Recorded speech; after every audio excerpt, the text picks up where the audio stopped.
Allah, Allah, Allah, Ya Allah.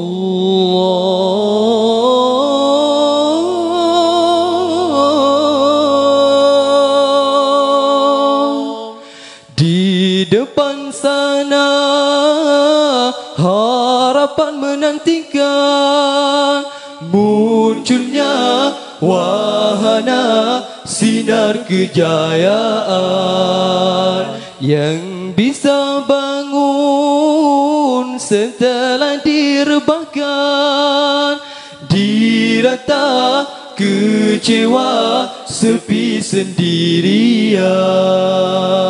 Iltizam kita perlulah ditingkatkan, saksikan hebat menyerah.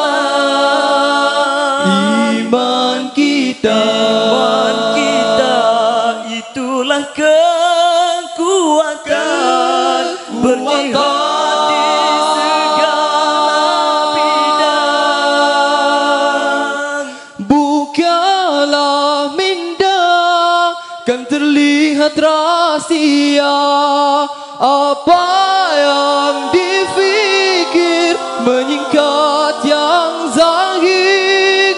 Betapa bijana kebijaksanaan mentafsir perkasa, ilmu diilhamkan, nilai hidup kan bererti, maruah dihargai, Islam terus dihormati, indah dihayati.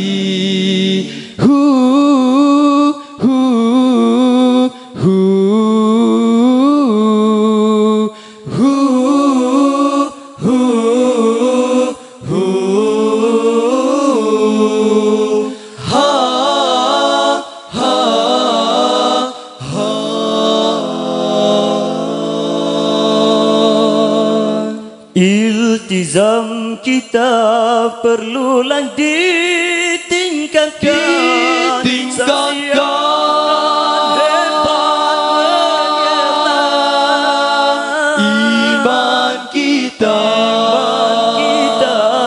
itulah kekuatan,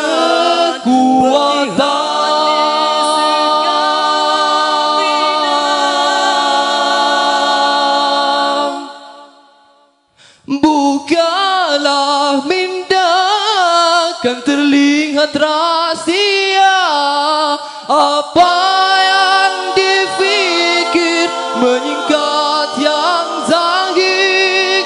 Betapa bijana kebijaksanaan mentafsir perkasa, ilmu diilhamkan, nilai hidup kan bererti, maruah dihargai, Islam terus dihormati, indah dihayati. Sandiwara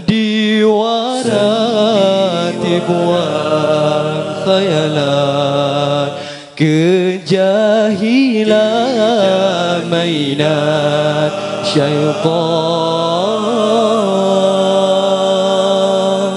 Emosi bukanlah penyelesaian,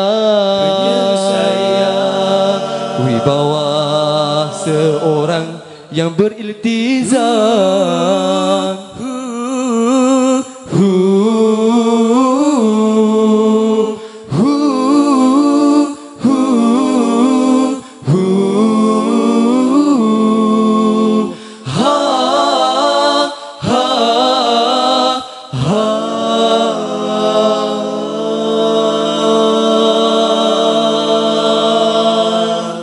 Sekian, wabillahi taufiq wal hidayah. Assalamualaikum warahmatullahi wabarakatuh.